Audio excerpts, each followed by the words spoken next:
aceite sobre mis heridas. Es el agua en el desierto. Buen día, estimados alumnos de este diplomado El rostro de Jesús en los Evangelios. En esta ocasión vamos a ver el primer módulo que trata sobre los alcances y límites de los estudios bíblicos en la actualidad. Y vamos a hacer un recorrido histórico para ver cómo la Biblia ha sido interpretada desde los orígenes de la Iglesia hasta la actualidad. Bien, para ello podemos ver el que inicia, digamos, sistemáticamente a hacer esa interpretación de la Biblia. Ya como cristianos tenemos el caso del apóstol San Pablo. El apóstol San Pablo en su carta a los Corintios nos manifiesta pues que los judíos tienen un velo que les impide ver que las profecías del Antiguo Testamento se aplican a Jesucristo. Durante las primeras décadas de existencia de la Iglesia hubo un debate entre los rabinos judíos y los maestros cristianos sobre quién interpretaba correctamente la ley de Moisés. Obviamente, en el caso de Mateo, para el apóstol Mateo, Jesús es el correcto intérprete de la Torá, de la ley de Moisés. Y por lo tanto, Mateo se esfuerza en presentar en su obra que las profecías del Antiguo Testamento se cumplen en Jesucristo. Un segundo caso también lo tenemos, como hemos mencionado, el apóstol Pablo, quien subraya que algunas figuras del Antiguo Testamento anuncian la venida de nuestro Señor. Con el paso del tiempo, ya dejando el campo del Nuevo Testamento, uno de los libros que son el cierre del Nuevo Testamento es las cartas de Pedro. Y ahí se habla propiamente de cómo las cartas de Pablo debían ser correctamente interpretadas. Porque algunos las tergiversaban su pensamiento, su idea. Entonces ya vemos en el mismo Nuevo Testamento que hay un indicio de saber interpretar correctamente, en este caso, las cartas de Pablo. Con el paso del tiempo ya dejamos el Nuevo Testamento, entramos también al periodo de los padres apostólicos, pero ya hacia el siglo III que tenemos ya el nacimiento de la literatura patrística, pasando también por los padres apologistas. Bien, los grandes padres de la Iglesia subrayan también la necesidad de interpretar correctamente la Sagrada Escritura. Y uno de los personajes más relevantes es San Ireneo de Lyon, quien en su obra Adversos Hereses contra las herejías manifiesta la unidad del Antiguo con el Nuevo Testamento. Esto es muy importante porque, según Ireneo, el Antiguo Testamento ya manifiesta esa unidad con el Nuevo.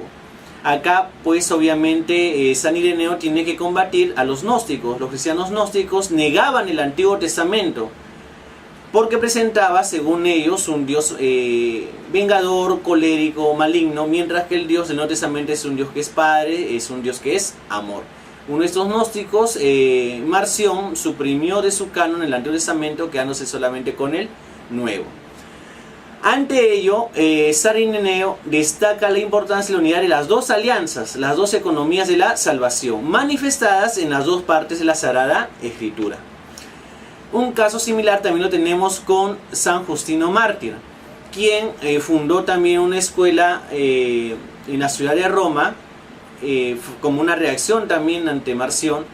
Y en esa escuela, San Justino va a considerar pues que el cristianismo es el culmen de la verdadera filosofía, y en sus enseñanzas catequéticas junto con sus alumnos había preparado manuales catequéticos basados en una armonía de los 4 evangelios, así como lo va a hacer también uno de sus alumnos, Daciano el Sirio, quien va a dar inicio al Diatésaro, que es el resumen o el compendio de los 4 evangelios en uno solo. Pero también Justino subraya la necesidad de la unidad entre el Antiguo y el Nuevo Testamento.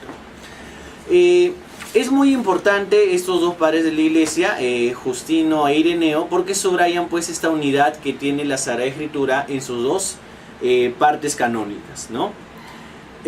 Más adelante ya tenemos las dos grandes escuelas catequéticas, ya dejando el campo de San Ireneo, Tertuliano, los escritores africanos. Tenemos las dos grandes escuelas catequéticas, una con su sede en la ciudad de Alejandría y otra en Antioquía, y ambas con un diverso enfoque, un diverso acercamiento a cómo interpretar la Sagrada Escritura. La escuela de Alejandría, que tuvo como grandes personajes a Panteno, Clemente de Alejandría y Orígenes, se destaca porque ellos hacen la lectura de la Sagrada Escritura en su método alegórico, es decir, tratan de interpretar cada símbolo, cada descripción, cada palabra, buscan darle una interpretación simbólica para ver cómo se puede entender mejor el texto de la Sagrada Escritura. Tenemos ya un precedente en esto con el caso del escritor judío, filósofo judío, Filón de Alejandría, quien puede ser considerado como un precursor de los padres de la iglesia. ¿Por qué?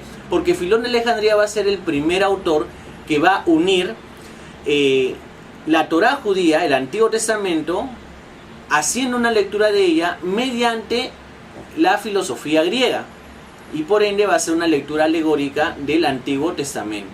Entonces ya Filón de Alejandría, escritor judío que inicia este método alegórico y que luego va a ser continuado y desarrollado por la escuela de Alejandría. Otra de las escuelas de mayor preponderancia tenemos la escuela de Antioquía de Siria. En ese caso, esta escuela manifiesta su interés, manifiesta su inclinación hacia el método literal, es decir, da preferencia a la lectura del significado literal del texto. Podemos decir pues que el método literal es como el cuerpo, la Sagrada Escritura, y el método alegórico sería el método que ve el alma de la Biblia. Entonces, pero hay que tener cuidado de no subrayar mucho, como decir que la escuela de Alejandría solamente vio el método alegórico y la escuela de Antioquía solamente el método literal, porque obviamente Orígenes tampoco descarta el uso del método literal. Y Teófilo de Antioquía también subraya que, considerando en primer nivel el método literal, también puede hacerse una lectura metafórica o alegórica de la Sagrada Escritura. Estas dos escuelas van a marcar su influencia en los padres posteriores, y podemos decir que Ambrosio o Agustín van a ser deudores obviamente de Orígenes. Obviamente Orígenes ha influido mucho en la sistematización de esta interpretación de la Biblia, y ambas escuelas son continuadoras de acuerdo a una lectura determinada de los textos, en este caso bíblicos. Por ejemplo, la escuela de Alejandría va a ser deudora de la corriente platónica, para la cual pues este mundo es una copia de un mundo ideal.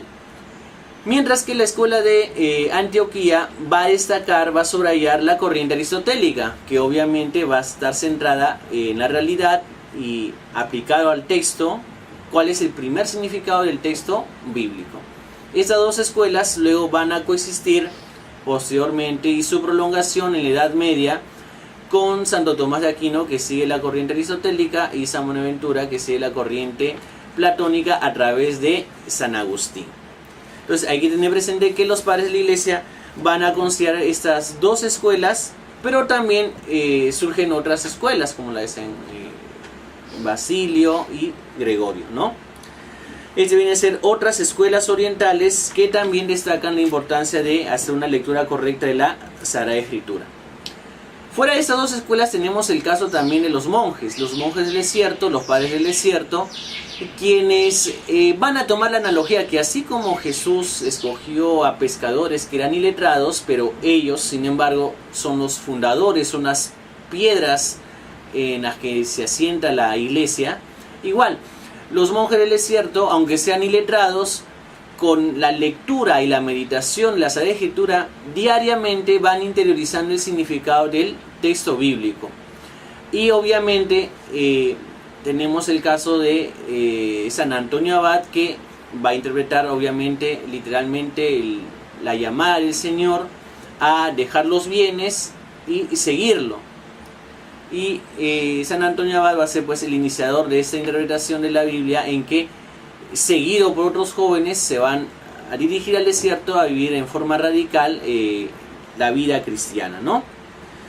Seguidamente también tenemos otra escuela muy importante, que es la de Sanefrén, que ya es en la zona persa, más al oriente de Antioquía, que también va a destacar sobre la importancia del la lectura literal del texto bíblico. Ya pasando esas dos escuelas, la de Alejandría y la de Antioquía, tenemos dos grandes personajes en la interpretación de la Biblia. Tenemos por un lado a San Jerónimo de Estridón y a San Agustín de Hipona. Ambos con un acercamiento propio también al texto bíblico. San Jerónimo va a trasladarse a Israel, va a aprender hebreo de los rabinos judíos y él va a considerar que es mejor traducir el texto bíblico desde el original hebreo. Mientras que San Agustín considera más bien que por razones pastorales debería continuarse con la traducción latina de la versión griega Septuaginta. Son diversos pareceres de cómo acercarnos al texto bíblico, qué texto bíblico debemos usar en la iglesia. Y obviamente ya cuando Jerónimo ya es veterano, empieza a ser eclipsado por la gran figura del joven Agustín, pero San Agustín pedía ayuda a Jerónimo para interpretar correctamente algunas partes de la Biblia, ¿no? Entonces, en ese sentido, San Agustín también va a ejercer una gran influencia en la interpretación de la Biblia junto con San Jerónimo. Y es más, San Jerónimo pues es el iniciador de los estudios bíblicos, los estudios exegéticos, y se le considera pues como el doctor de la Sagrada Escritura, el doctor máximo, y es precisamente el patrono de los biblistas, por ese acercamiento a la lectura original, al texto original de la Sagrada Escritura, ¿no? Estos dos personajes, Jerónimo y Agustín, van a marcar luego la interpretación de la Biblia en los siglos posteriores, hasta que van a ser prolongados, como les había mencionado, con las dos grandes escuelas franciscana y dominica en la Edad Media. Y se va a continuar también con esta lectura, la lectura literal del texto bíblico y la lectura espiritual, que sería la lectura alegórica, ¿no? A fines ya de la Edad Media tenemos el Renacimiento, que como su propio nombre indica, busca renacer, volver a los orígenes de los ideales de la cultura clásica, la cultura greco-romana. En ese sentido tenemos a diversos personajes que van a hacer un acercamiento también a los textos bíblicos, pero no desde la teología, sino desde la literatura.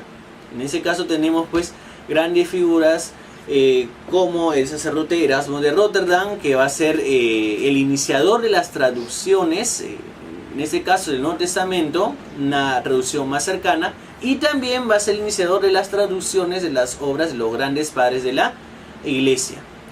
También tenemos a Lorenzo Valla, otro personaje, y a Petrarca, que también se van a interesar por volver a los clásicos.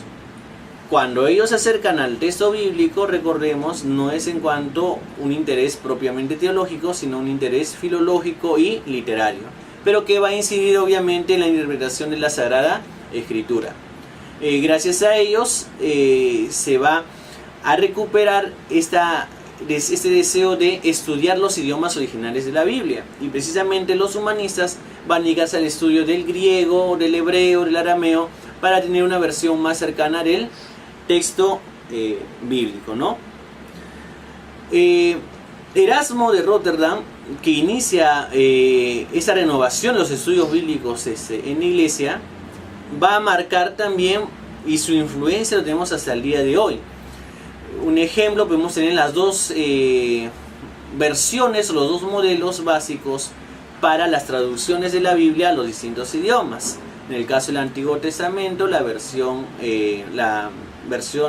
Biblia Sturgatensia, y en el caso del Nuevo Testamento, la versión de Nestlé y Alan, que ya estamos en la actualidad en la edición número 28, en que se busca pues acercarnos más al texto bíblico y conocer de forma más certeras, si cabe sin mencionarlo, cuál es el significado en que los primeros autores quisieron transmitir para sus respectivas comunidades, ¿no? Bien, ahora vamos a hacer una aplicación de cómo estos métodos de interpretación de la Biblia han valido para dos grandes cuerpos literarios. Del Antiguo Testamento vamos a hacer referencia a los libros históricos, y del Nuevo Testamento a los Evangelios. Vamos a empezar con los libros históricos del Antiguo Testamento. De forma clásica se ha atribuido el Pentateuco, los 5 primeros libros de la Biblia, a Moisés. Pero luego hubo preguntas de cómo era posible que Moisés pudiera narrar su propia muerte en el libro del Deuteronomio. Fácilmente se aceptó que ese sería un apéndice agregado posteriormente a esta gran obra atribuida a Moisés. Sin embargo, ya en la Edad Media y en la Edad Moderna, por ejemplo con Baruch Spinoza, cuestionando la autoría mosaica, y que más bien atribuyó al escriba Esdras, el autor del Pentateuco. Los estudios van a continuar hasta que luego se va a hacer una distinción en cuanto al nombre de Dios, que en algunos textos bíblicos del Antiguo Testamento se le llama o bien Yahvé o bien Elohim, Dios. Esto llevó luego a la idea de que el Pentateuco, tal como lo conocemos, es en realidad producto de 4 grandes documentos, de 4 grandes escuelas, que con el paso del tiempo se fusionaron y tenemos ya el texto canónico tal como lo tenemos. Tendríamos primero un documento que considera que el nombre de Dios es Yahvé, llamado precisamente el documento Yahvista, y que se remontaría a la época del rey Salomón. Y también tendríamos un documento llamado el Elohista, porque llama a Dios Elohim, que sería el reino del norte. Cuando los asirios toman en el siglo VIII Samaria, capital del reino del norte, los sabios del reino del norte llevaron sus escrituras al reino del sur, precisamente llevando esta tradición elohista, y que luego se habría fusionado con el documento yavista.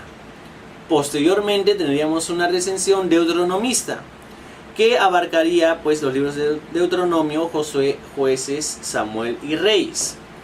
Y además se habría hecho otra añadidura respecto al documento sacerdotal, en el que se subraya también el papel de la tribu de Leví como configuradora de la identidad del pueblo de Israel. Estos 4 documentos habrían sido pues fusionados, unidos, y habrían tenido su redacción final en el exilio y cuando ellos regresan del exilio. Esta teoría de los 4 documentos, que fue desarrollada y expuesta ampliamente por Julius Wellhausen, un gran literato alemán, un gran biblista alemán, luego ha sido cuestionada en los últimos 3 décadas de si en realidad ha habido estos 4 documentos, hasta llegar al punto de considerar solamente 2: un documento laical, que sería el deuteronomista, y un documento sacerdotal. Tenemos otro corpus que es la historia deuteronomista, los libros que van de Deuteronomio hasta el libro de los Reyes. Acá también hay diversas interpretaciones. Martín Noth, que también fue un gran biblista, un iniciador de los estudios bíblicos, consideró más bien pues que el Pentateuco debía reducirse a 4 libros, es decir, un tetrateuco, y coloca el Deuteronomio como el inicio de la historiografía deuteronomista, que iría de Deuteronomio hasta Reyes, y cuyo propósito sería explicar por qué Dios permitió la destrucción de su pueblo, a pesar de haber hecho una alianza con él. El deuteronomista se esforzaría por demostrar que no ha sido Dios el infiel a su alianza, sino que el pueblo de Israel sistemática y paulatinamente ha ido violando los 10 mandamientos hasta que pierde la opción de tener la tierra, y Dios entrega la tierra a los extranjeros, en este caso los asirios y los babilonios. Estas teorías de reducir el Pentateuco a 4 libros, o quizá ampliarlo a 6 libros e incluir también el libro de Josué, como consideraba Gerhard von Rath, ha llevado a muchos autores a considerar más bien que ha habido un pequeño núcleo histórico en la obra deuteronomista, en el libro de Deuteronomio. Luego el Deuteronomio ha sido ampliado con Josué, Jueces, Samuel y Reyes. Y posteriormente esta obra deuteronomista habría sido complementada con los 4 primeros libros de la Biblia, de Génesis hasta Éxodo, Levítico y Números. Tendríamos pues unos 9 primeros libros de la Biblia, que podría ser considerado como la historia primaria de Israel o la gran historiografía yavista, en el que desde el Génesis hasta Segunda de Reyes, cuando son enviados al exilio babilónico, se trata pues la narración de la historia nacional del pueblo de Israel. Pero acá estamos viendo pues obviamente que son teorías que buscan reconstruir cómo fue la arquitectura o diseño de estos libros, y se ha enfatizado pues en este método los 4 documentos, que sería propiamente copiar y pegar, en que las distintas tradiciones habrían sido mezcladas y luego tendrían una forma final en el Pentateuco. Pues la pregunta es, si podemos reconstruir las 4 tradiciones, yavista, elohista, deuteronomista y sacerdotal, ¿cómo puede ser posible que la forma final del texto tenga documentos tergiversados, mezclados? Y esa ha sido una gran crítica a esta lectura o esta teoría que trata de explicar los libros del Antiguo Testamento a partir de los 4 documentos. En la actualidad podemos decir pues que esta teoría está en crisis y que está siendo reemplazada por algunos acercamientos más bien sincrónicos. ¿Qué significa la palabra sincrónico? Es cuando vemos el texto tal como lo tenemos en la actualidad. En cambio, la teoría de los 4 documentos trata de ver en el paso del tiempo cuando fueron apareciendo. Es una lectura diacrónica a través del tiempo. Los estudios recientes subrayan una lectura sincrónica, es decir, la forma final del texto. Otro caso lo tenemos también aplicado a los 4 evangelios y sobre todo a Jesús. Metodológicamente se hace una distinción entre el Jesús histórico, que es la figura de Jesús reconstruida a partir de los 4 evangelios, y el Cristo de la fe, que sería pues obviamente el Cristo que nosotros tenemos devoción, que es parte de nuestra confesión dogmática, ¿no? Como Hijo de Dios, o como la segunda persona de la Santísima Trinidad, que se ha hecho hombre para salvarnos. Podemos considerar pues que han habido 3 búsquedas del Jesús histórico.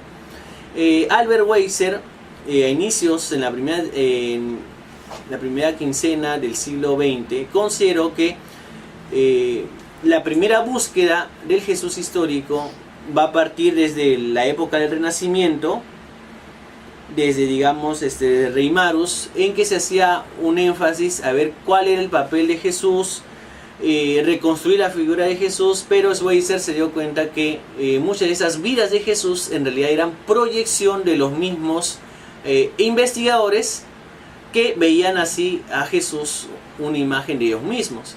Podemos decir pues entonces que para un filósofo Jesús sería un filósofo, para un ilustrado Jesús sería un ilustrado.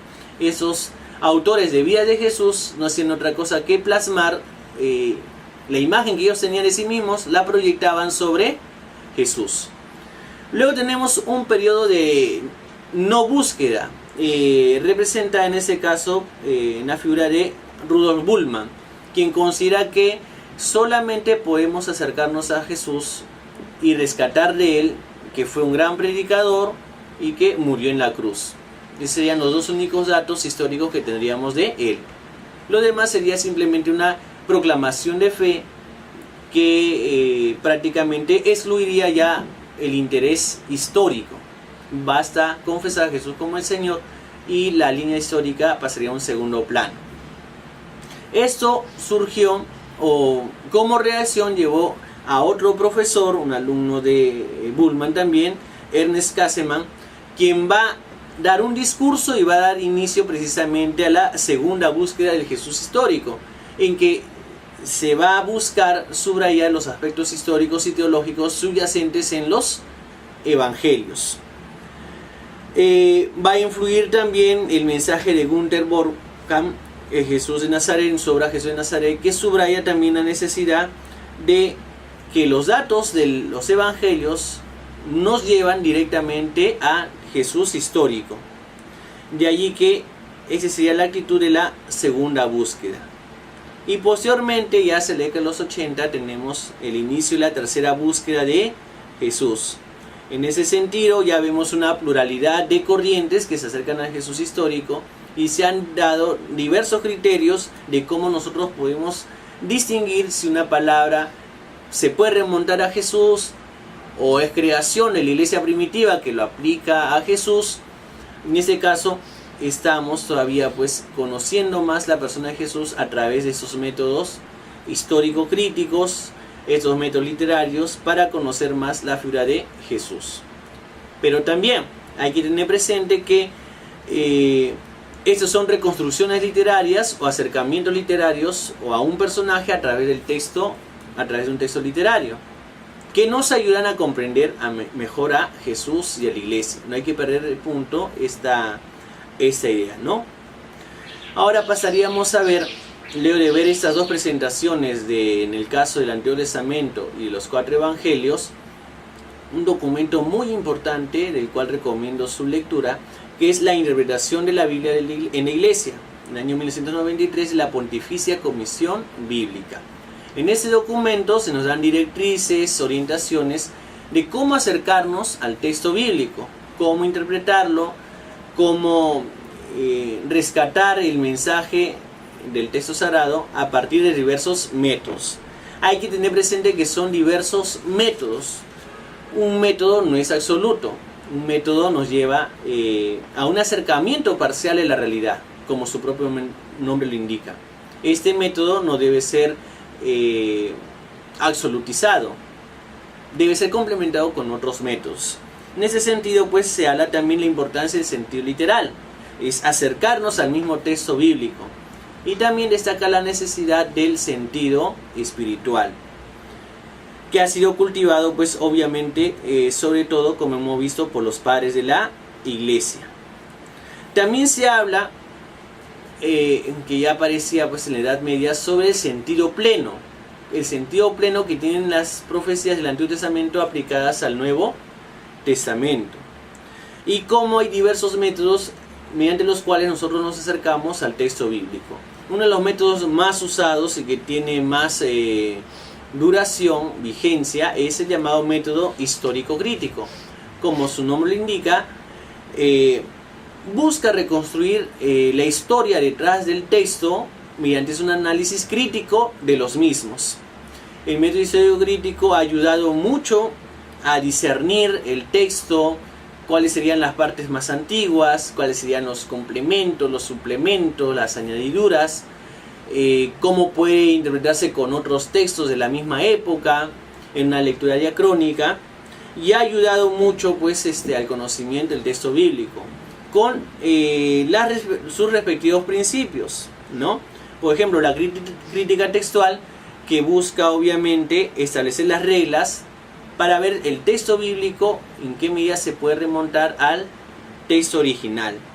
Luego se hace un análisis lingüístico, morfológico, sintáctico, gramatical de las palabras, y luego ya asistimos a la crítica literaria, identificar si en el texto hay duplicados, hay complementos, tal vez hay ambigüedades, o puede ser que sean textos truncados.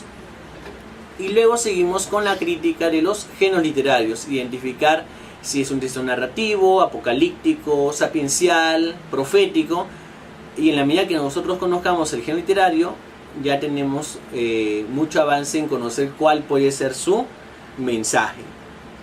Luego también tenemos la crítica de la tradición, ver cómo ese texto ha sido usado durante un cierto periodo de tiempo, y finalmente la crítica de la redacción, en que se subraya la evolución del texto desde su inicio hasta su forma final, y esa forma final sería propiamente ya del método sincrónico, que busca el texto tal como ha llegado hasta nosotros. Son dos acercamientos que se complementan: uno el diacrónico, que busca la arquitectura o la evolución del texto desde sus primeras partes hasta su forma final, y otro es el método sincrónico, que ve ya la forma final del texto.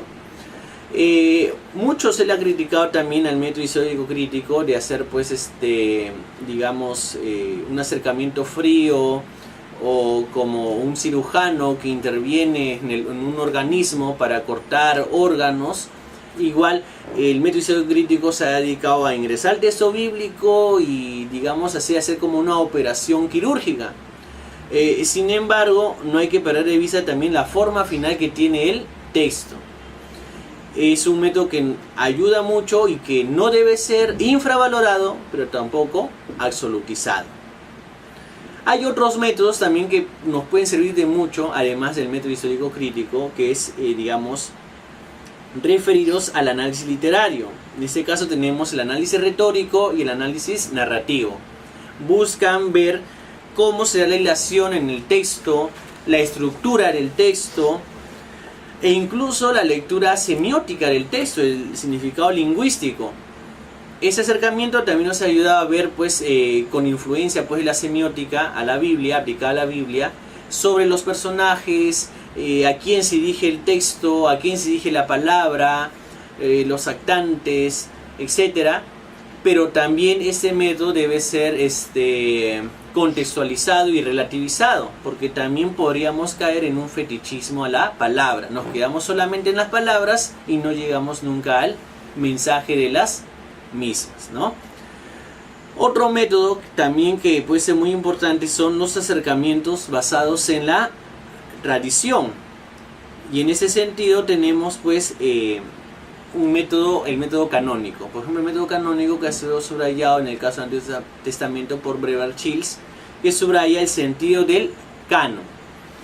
Si bien nosotros podemos tratar de buscar el origen de los textos bíblicos, que sería el método histórico crítico, el método canónico se fija en la forma final del texto. Si nosotros tenemos esos textos, estos libros, esos 73 libros, es gracias a una comunidad, ya sea la sinagoga judía o la iglesia cristiana, que ha conservado y transmitido estos libros. Entonces estos libros deben ser comprendidos e interpretados desde su comunidad respectiva, ya sea en el caso del judaísmo o en el caso del cristianismo. Muchas veces nos acercamos al texto literariamente, pero nos olvidamos que es un texto transmitido por una comunidad religiosa y que tiene un valor para ella. Otro recurso también es un acercamiento a través de las tradiciones judías. Y en el caso de Jesús histórico también ha ayudado pues el conocimiento de tradiciones judías y sobre todo el periodo intertestamentario para comprender mejor el análisis y el mensaje de los evangelios.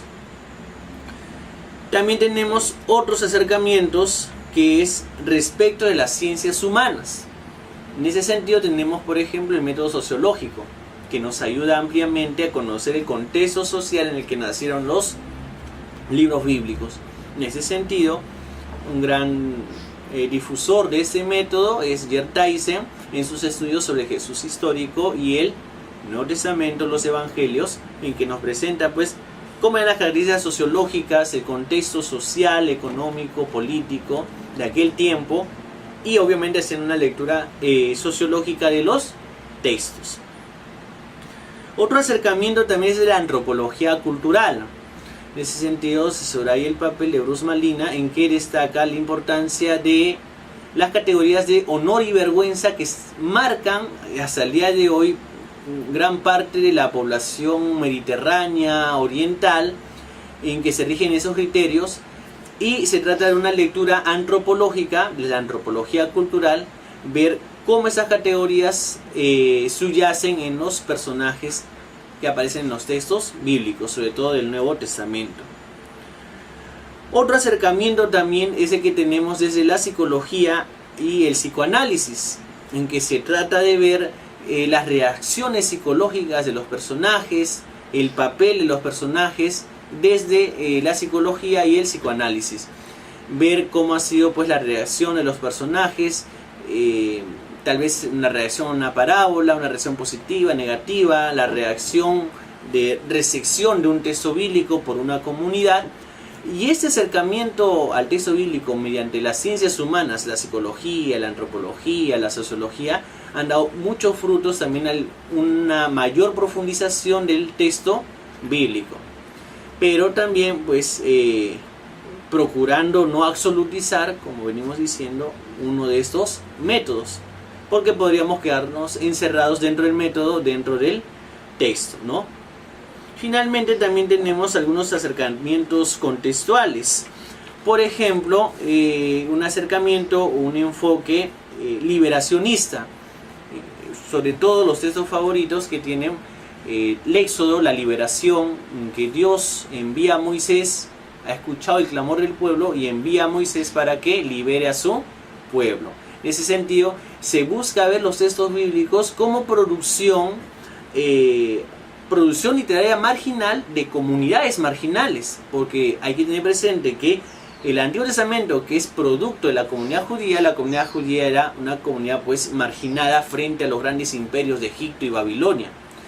Y la comunidad cristiana, que es la autora del Nuevo Testamento, tiene una comunidad marginal que vive en la periferia del imperio, también frente a las altas clases sociales o a la pirámide social del imperio romano.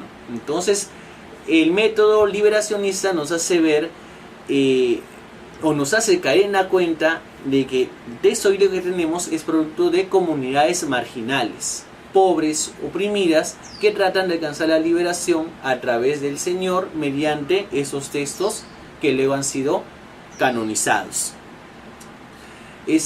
Otro acercamiento que también tenemos al texto bíblico es el enfoque feminista.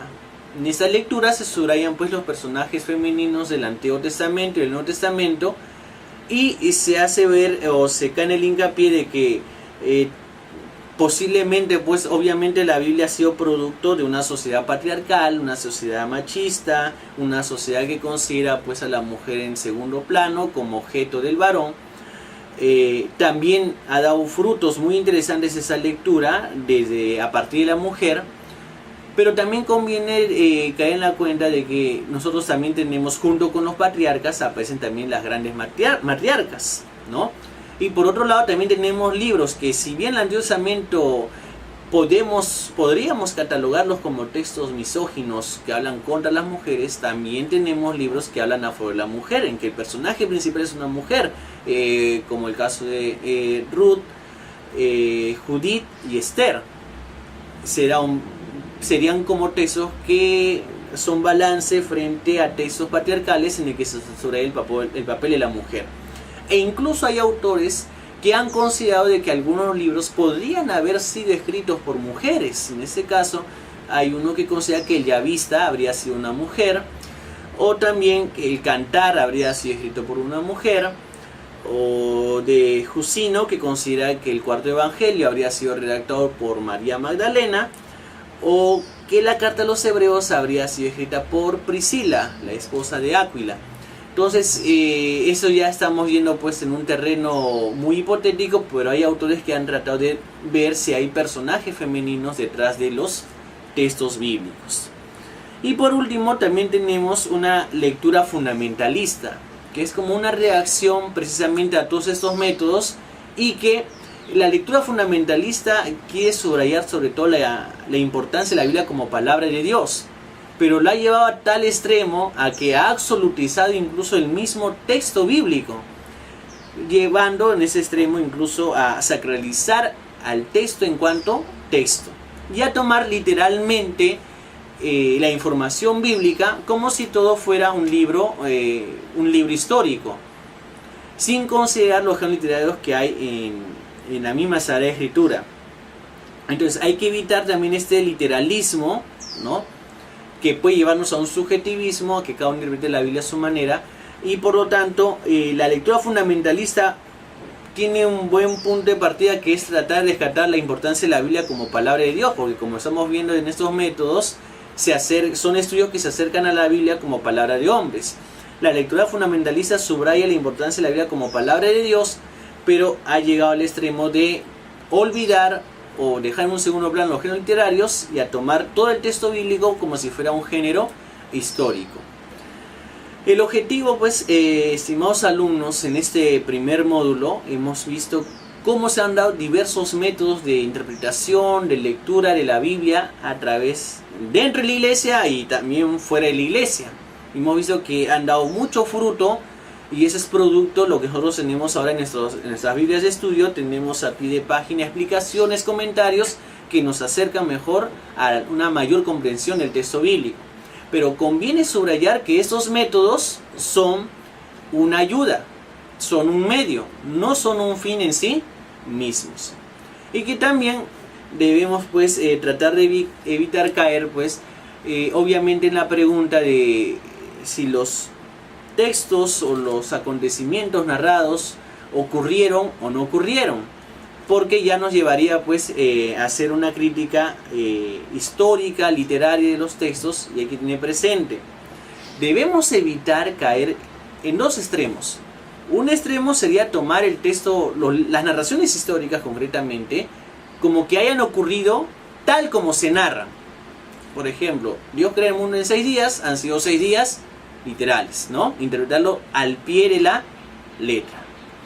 Y el otro extremo sería considerar que los textos históricos son creaciones literarias posteriores con escaso o nulo fundamento histórico y que serían creación literaria de los autores. En ese sentido se puede decir, o algunos han afirmado, que los milagros de Jesús no fueron hechos de Jesús, sino que son creaciones literarias de los evangelistas que colocan en el Jesús histórico. Entonces, hermanos, alumnos, hay que evitar dos extremos. Uno, tomarlo todo al pie de la letra, y el otro, negar la historicidad de los acontecimientos históricos. Y como dice el documento, la interpretación de la Biblia en la iglesia, hay que guardar el justo medio, y es la iglesia precisamente de la cual nosotros recibimos la Sagrada Escritura y que nosotros transmitimos a las siguientes generaciones, la que tiene obviamente la correcta interpretación del texto bíblico, porque no es solamente un acercamiento literario, es un acercamiento también desde la fe. Entonces yo les invito, hermanos, a que continuemos con ese estudio sobre la palabra, buscar, investigar, o lo que veremos más adelante sobre los rostros de Jesús en los evangelios, y tener presente pues en este primer módulo la importancia de conocer, leer una introducción a la Biblia, conocer los géneros literarios, conocer la importancia de cómo se ha interpretado la Biblia en estos 20 siglos de la iglesia y fue de la iglesia desde la literatura, y cómo todas estas investigaciones nos pueden ayudar a comprender más y mejor a Jesús, entendido siempre al Jesús que conocemos desde la iglesia, en la iglesia y para la iglesia y las siguientes generaciones. Ánimo, adelante, felicidades en este empeño de iniciar este mundo de estudio del rostro de Jesús en los 4 evangelios. Gracias por su atención.